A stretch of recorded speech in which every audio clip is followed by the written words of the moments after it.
With me today is Ryan Howell, a very prominent well-being researcher. Ryan, can you tell us your current title and institutional affiliation? Sure. My name is Ryan Howell. I'm at San Francisco State University. I'm an associate professor of psychology.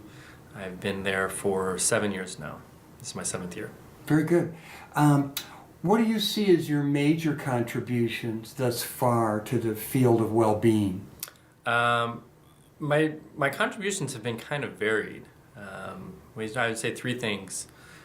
The first thing that we've done is we looked at people's happiness and how much money they have.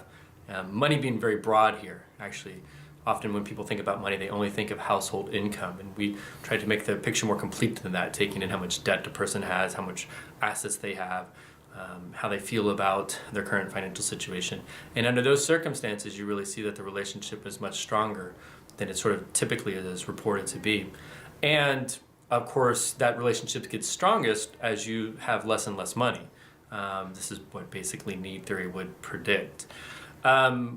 We demonstrated that, so that was good. Can you tell us about what population you Sure. studied? It was a meta-analysis, which it means it was 56 developing countries or transitional countries, any country that would essentially be not currently developed by the OECD, and we looked at all the effect sizes of 111 different independent samples, and that's where we actually found out what the relationship between money and happiness is when you're in a developing economy. Interestingly, even of those 111, only about 25% had individuals that you would consider exceedingly poor. Even in these types of situations, you can imagine that most of the data is collected off individuals who live in the city and often have high levels of education. And in those situations, of course, living in a developing economy isn't necessarily a bad thing as long as you have a lot of money, or at least not a bad thing to your happiness. But if you're in a developing economy and you don't have very much, then of course every little bit of money that you get makes you a little bit happier. That's probably one of the biggest sort of contributions we've had. That was actually published in Psychological Bulletin in 2008, and that's probably a good summary of what I think is one of my bigger contributions. Yes, so it seemed like earlier in the field people said money may not be that important, or there's a plateau effect, and the more recent scholarship, including yours, seems to say that's not true, that there is a fairly strong relationship at all levels, or some kind of relationship. Yeah, I think there's been a tension. Actually, it was mentioned this morning that economists looked at the relationship between money and happiness and were, quote, surprised that it wasn't stronger. And I think that's an accurate depiction of what we've learned, is that I think most people, economists in particular, expected the relationship to be very strong. For every single dollar you get, you're going to get a little bit happier. Not necessarily that the slope would be steep, but that the relationship would be consistent. And that's not necessarily what the data bears out. But it does show that pretty much at every level, a little bit of money does buy some amount of additional happiness. It's just that after a certain point, it becomes less and less. And so in that paper and in further papers, what we've talked about is this question about, it may not necessarily be so much about how much you have, but what you do with it, what you spend your money on. And that's really where the focus has been for me for the last 5 or 6 years. Can you tell us about your findings in that area? Sure. So most of the work has been on the sort of dichotomy between experiential buying versus materialistic buying. Can you define those for us? Sure. Experiential buying is anytime you just spend your discretionary resources. So this is not going into debt. Right? I want to be very clear since I'm on camera here, right? You can't buy happiness by going into debt regardless of what you spend your money on. So, racking up, large credit card debt is not a good thing for your happiness regardless of what happens. But for the extra amounts of cash that you have left over, and for some people it's a very small amount, and for some people it's a much larger amount, but whatever amount that is for each person, you really have a couple of choices you can spend it on. You can spend it on services, doing things, going to concerts, live events, things of that nature, going on trips if you have enough money for that. Going out to eat is a really obvious thing in American culture. Or you can buy stuff, clothes, jewelry, gadgets, and those types of things. And the predominant findings have been over the last, I would say, almost 10 years now, that putting the hope and expectation that stuff will make you happy has failed miserably. That expectation has delivered no tangible benefits to people. That they're better off spending their money on their discretionary resources, that is, on life experiences, building memory capital, so to speak, going on trips. And particularly, some of my colleagues have shown that it's really most beneficial to be doing these with individuals who are your friends and family, which is not too surprising, since one of the most important contributions to happiness are our relationships. And that's been borne out across pretty much almost any study that's ever been done on happiness. So what we end up with is this somewhat simplistic solution, and it's probably, really, to be quite honest, much more of a heuristic to think about, but that life experiences tend to come with the types of things that we know to make us happier, like social relationships. Very good. Now, there was a third area of research, is that correct? Right. You And want to tell us about? I won't say it's necessarily an area of research because I haven't published in this area, but a lot of work that I do outside of academics is on trying to develop a measure of gross national happiness. I've done some work with a group that originally was called Sustainable Seattle. That's their traditional name from about 20 years ago. They've since changed their name to the Happiness Institution, and recently we used that survey that we developed, which measures your happiness across 10 important domains. Those domains that had already been identified by the Bhutanese model of well-being. So everything from psychological resources and well-being to Such trust. as? So there's the 10 domains. I don't know if I can remember all some of of the specific psychological resources. So psychological resources is the one that we're probably most familiar with as psychologists. It's really more like, we would call it flourishing, and many of the items that come off of that look a lot like Ed Diener's flourishing scale. Okay. There's also time balance. Do you feel like you have enough time to do the things that you want to do? Do you trust your government, particularly your local government, to be effective and to listen to what you're thinking about? How close you are to the members of your community is an important facet. Bhutan emphasizes spirituality. Our measure minimizes that a little bit. Of course, your happiness at work. So a lot of these are domains that we've seen throughout the years, if you look at the domains of well-being within positive psychology. And I think our real contribution was to be able to take a lot of items, really at the beginning 450 of them, and call them down to a manageable survey. That was actually just administered in Vermont for the first state survey of well-being.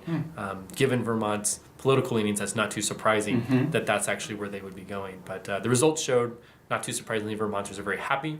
And most of their happiness is actually due to their really strong connections within their communities.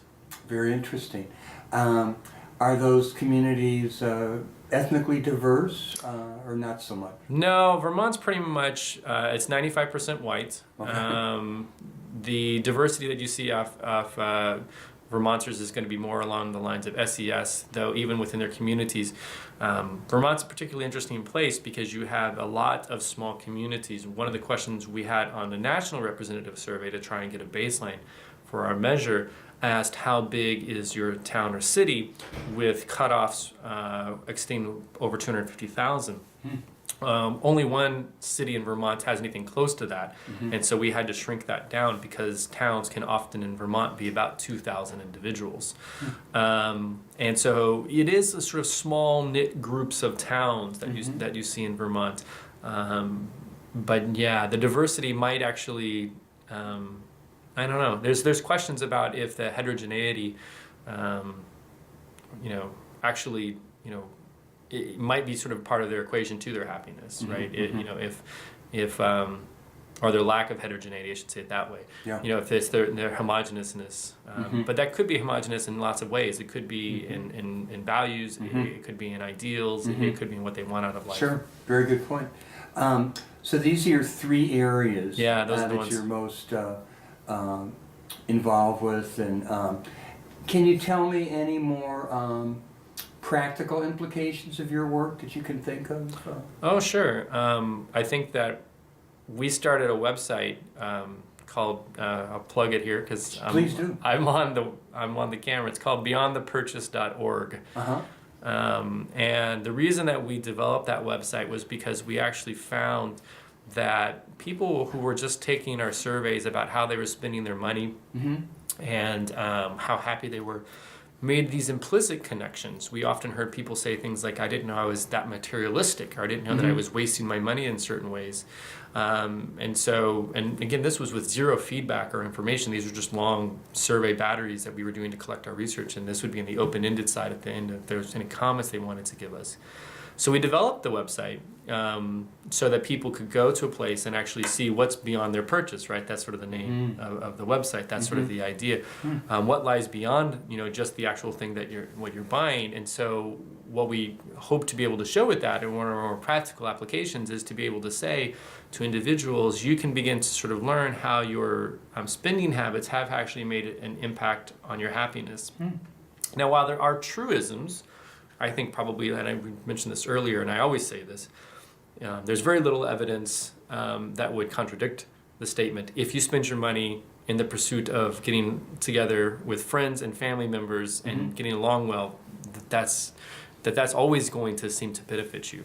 But after that, after certain types of things, it really does adhere to a person's value system, doing things that are intrinsically true to who that person is. And that might take different forms. And so, after you get to a certain point, then you really have to go away from sort of these averages and means and tendencies that we typically see to sort of more personalized recommendations. And so one of the things that I would say about our practical side on this is that a person can learn a lot about how to make themselves happier. And maybe it's even a window or a lens into positive psychology about the different types of behaviors and choices they can make by examining their finances.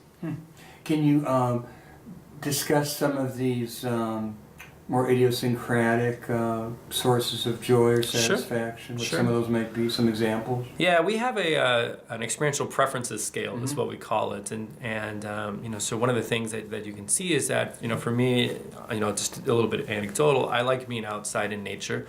But I don't like camping, to be really just quite honest. I like to go, be in nature and have the awe experience of being there. And then I like to retreat back to a nice place where there's a bed. That's very idiosyncratic of me. My wife's family actually likes the camping aspect of it. They really like the part of, the night coming down and sort of being in the wilderness, and what I would say is maybe the uncomfortableness of sleeping on the ground. Pitching a tent and cooking and... Right. And so that you can sort of see that while one of the more prominent lines of research that's coming out these days has talked about how being involved in natural environments makes people happier, probably because it expands their process outside of just thinking about themselves. Yes. But the way in which that occurs is very idiosyncratic. Yes. The same thing can be true about if we talk about a specific live event. I don't really enjoy going to loud bars to listen to live music. That's just not who I am. Yeah. I have students of mine who that is some of their greatest pleasure. Yes. And so I think that's one of the things that we talk about is when we do see, so there is a one other way to talk about this, which is when experiential consumption doesn't make you happier. And that tends to occur under one really specific circumstance. And it's when you're spending your money on life experiences that are not really representative of who you are as a person. When it seems to be that you're doing it either out of a sense of extrinsic motivation, guilt, response, or whatever, or you're doing it in the sort of search of trying to impress other individuals. Regardless of the motivation behind it, when it's not true to who you are, it doesn't make you happier. And that's, again, another robust finding from probably 35, 40 years of well-being research. Well, it's a very practical implication. Let me ask you this. What do you think is needed to keep this field of well-being research vibrant and growing? I think there's two things, and I've thought a lot about this. I've told some of my students in my positive psychology class that my biggest fear of our field is that we become a fad, that at some point in 20 or 25 years they say, oh, you remember the positive psychology? That was, oh, those were the days. What a wonderful set of findings they had. And I feel like, there's a couple of things. First off, a lot of the interventions that we know to work, we talked about Sonia Lubomirsky earlier. She's done a marvelous job of showing that you can actually go and engage in certain types of behaviors and make yourself happy. And I taught a whole class on interventions. And one of the more surprising things was at the end, I asked my students if they knew which interventions made them happier. They were clear they knew which ones made them happier. We actually had qualitative and quantitative data to show that. And then I asked them how many of those types of interventions they still engaged in. And most of them said none. And so even though they knew that they would make themselves happier, for some reason there was this barrier that prevented them from doing that. So I really think that there's probably some work that we could do to try and figure out not just what would make someone happier, but why they would stop that. I think we can probably borrow some ideas from sort of health psychology to try and understand exactly why a person might know what's good for them, but then resist that.